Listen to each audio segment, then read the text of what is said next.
fijado algunos límites, algunos parámetros, niveles de protección, estas no deben de retroceder para atrás, sino que deben de ir hacia adelante.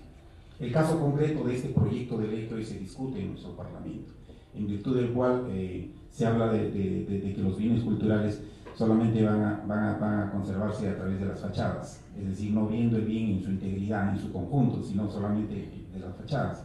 Pero en este caso, por ejemplo, estamos frente a una violación a lo que es el principio de regresión. Y en base al principio de regresión, lo que nosotros tenemos que fijar es un límite para decirle al Estado: usted no puede retroceder en la tutela, en la protección del patrimonio, sino usted tiene que ir hacia adelante y no regresar y disminuir los niveles de protección. Algo así como pasó, me acuerdo, en la gestión de Alan García, cuando se disminuyeron, no me recuerdo muy bien, los plazos, en el caso creo de la expedición del CIRA, o la operatividad del silencio administrativo. En derecho cultural, en lo que es el régimen jurídico de patrimonio cultural, no opera el silencio administrativo. Si el Estado incorpora o hace de que opere el silencio administrativo, sería contradictorio a los principios que inspiran la tutela jurídica internacional del patrimonio cultural, como es esta convención de la UNESCO del 72. Bueno, seguimos avanzando entonces.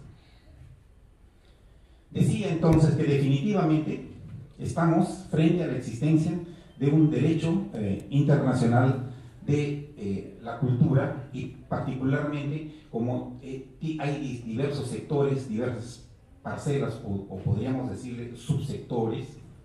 Nosotros aquí, específicamente en lo relacionado a patrimonio cultural, podemos tener como tal la Carta de Atenas, la Convención para la Protección de los Bienes Culturales en casos de conflicto armado y sus protocolos, que es la norma pionera. Luego la Carta de Venecia, que si bien es cierto no es un convenio, pero es un instrumento jurídico normativo. La Convención sobre medidas que se deben adoptar para prohibir e impedir la importación, exportación y transferencia de bienes ilícitos y bienes culturales, de 1970.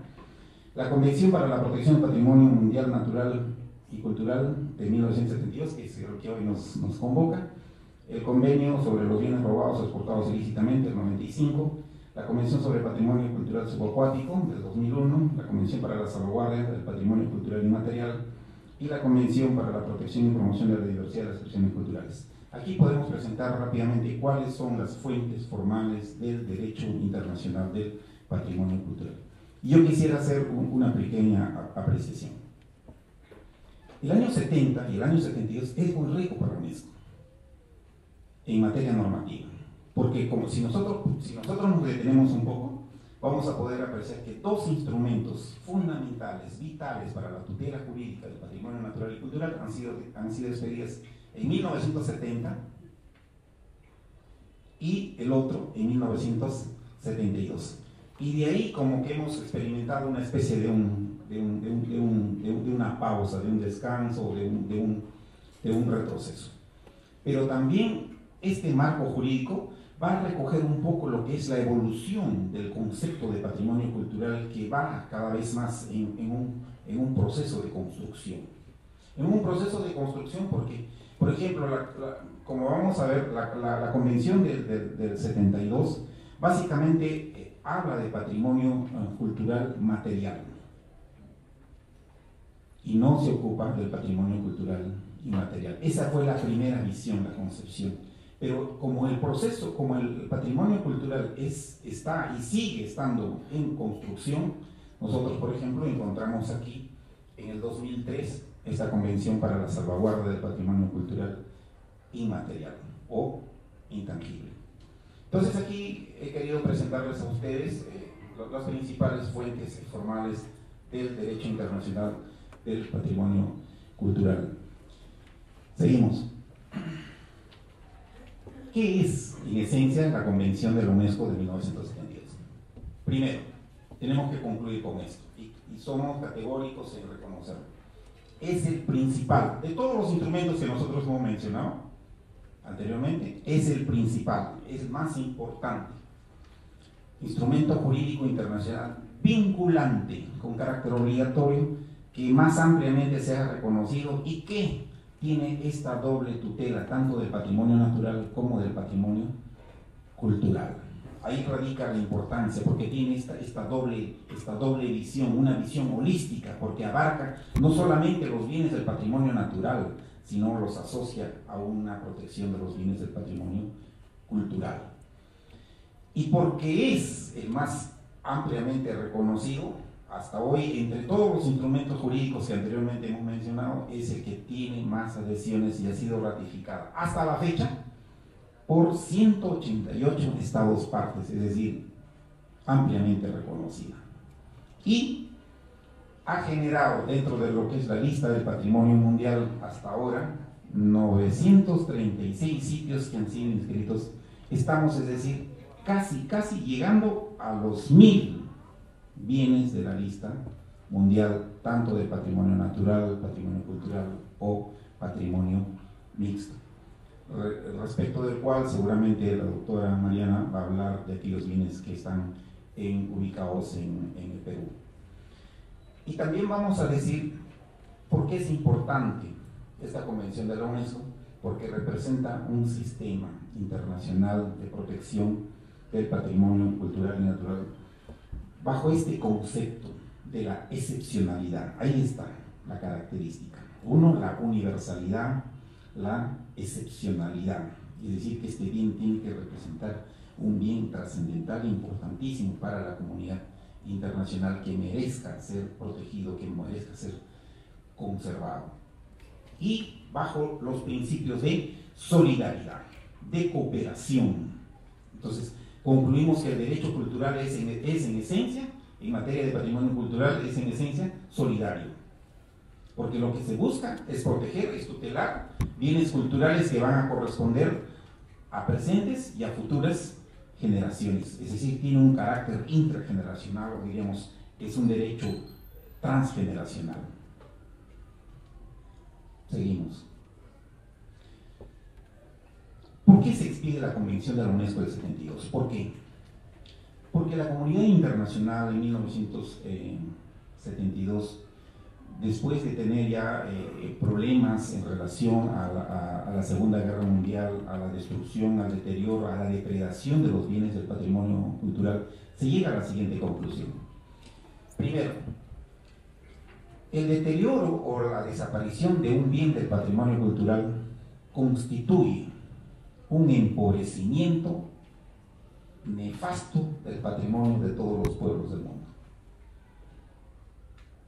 Es decir, la pérdida, el robo, la extracción, la alteración, todas las conductas que dañan los bienes del patrimonio cultural, lo que hace es empobrecernos, lo que hace es hacernos perder nuestro patrimonio, nuestra identidad, nuestra autorrepresentación, nuestra personalidad. Entonces, hay un empobrecimiento, y eso es lo que justifica la expedición de este convenio.